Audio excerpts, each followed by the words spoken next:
Generation Zero is a game with heaps of potential and promise that, despite the full release, just simply isn't ready. It's a title that shows signs of being superb, only for numerous major issues to quickly rear their ugly heads.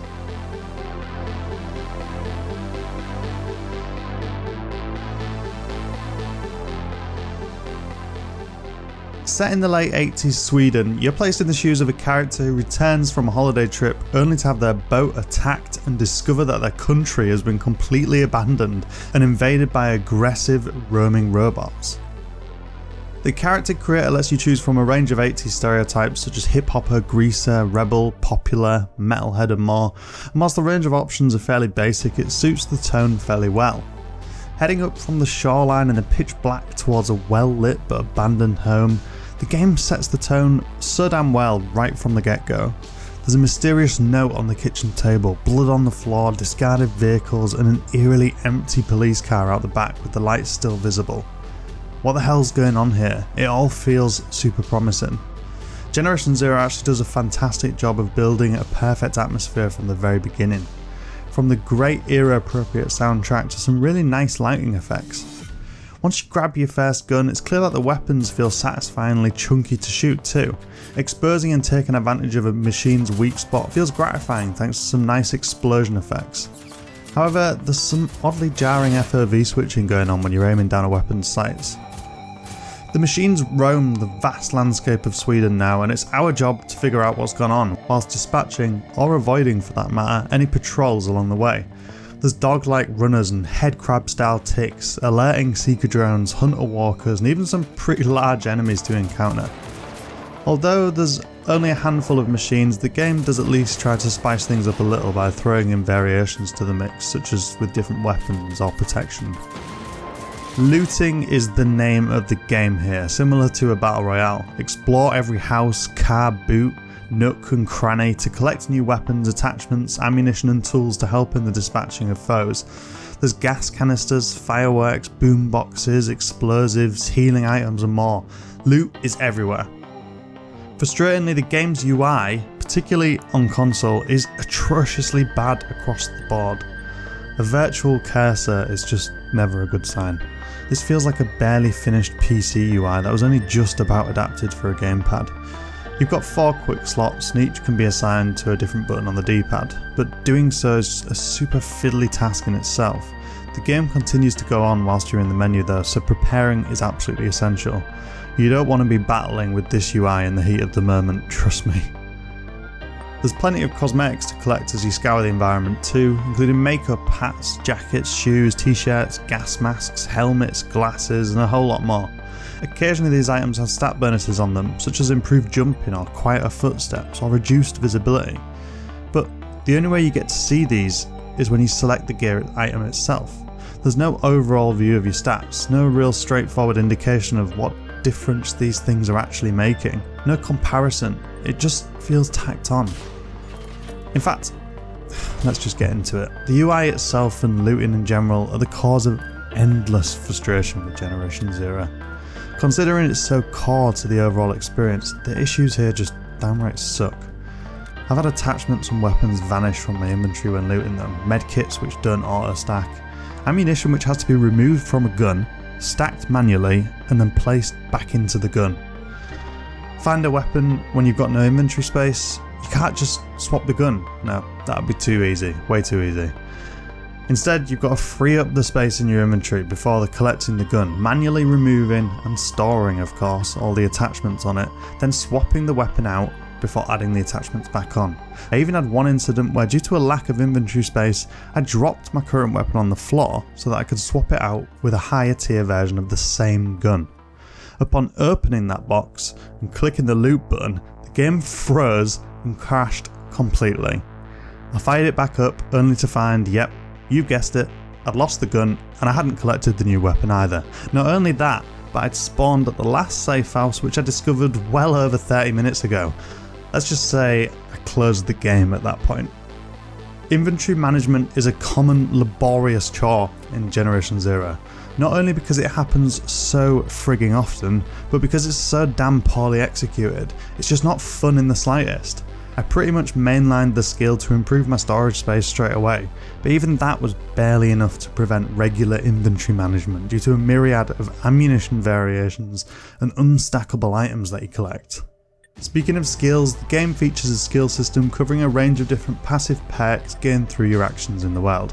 It nicely rewards you just as much for avoiding a fight as it does winning a fight, something which I appreciate given the nature of the game.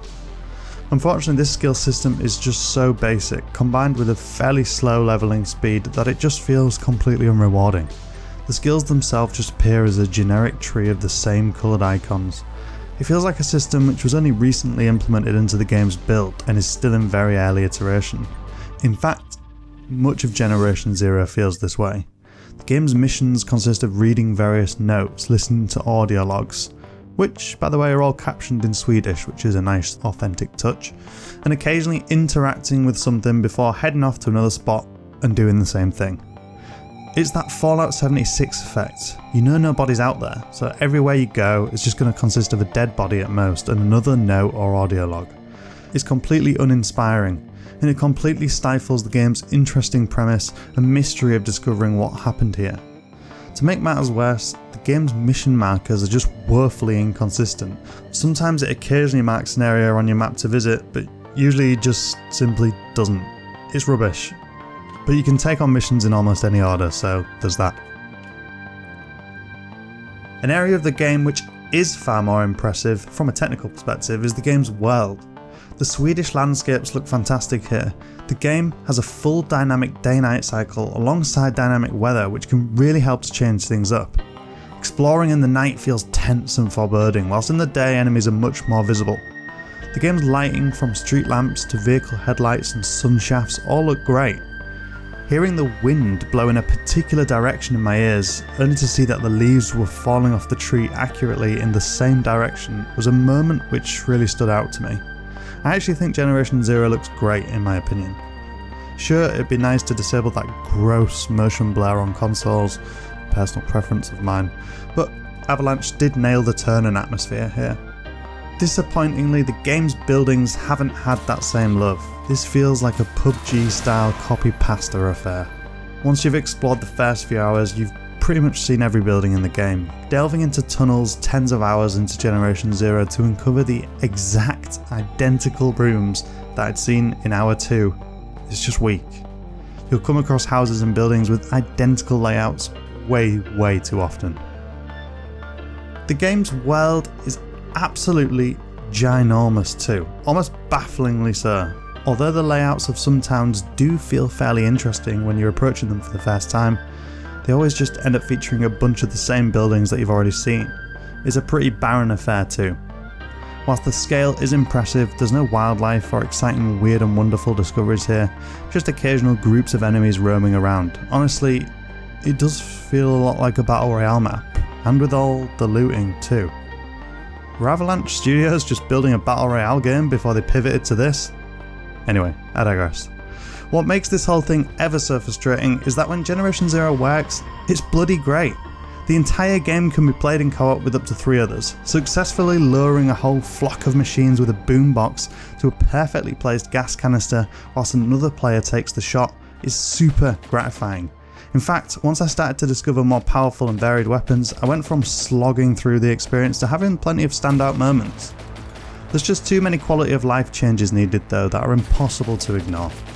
Not including those that I've already mentioned, there's issues such as co-op story progress only saving for the host, fast travel radios vanishing upon quitting the game, no ability to melee in combat, weapon swapping, occasionally swapping to the same gun or just not responding at all in mid-combat, floating objects or structures in the world, the list just goes on.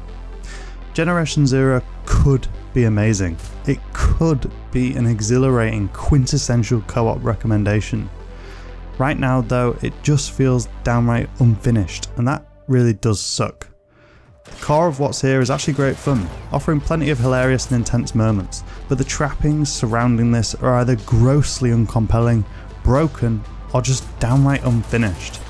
It feels like a game where the team were told to wrap up what they had built so far and put it out for sale in an attempt to recuperate their costs. This is undoubtedly an early access title, pushed out into the wild far too early, and that is a damn shame. I truly hope Avalanche are offered the ability to continue working and building upon what they have here. There's a diamond under all that rough, but will we ever be able to play it though? We'll just have to wait and see.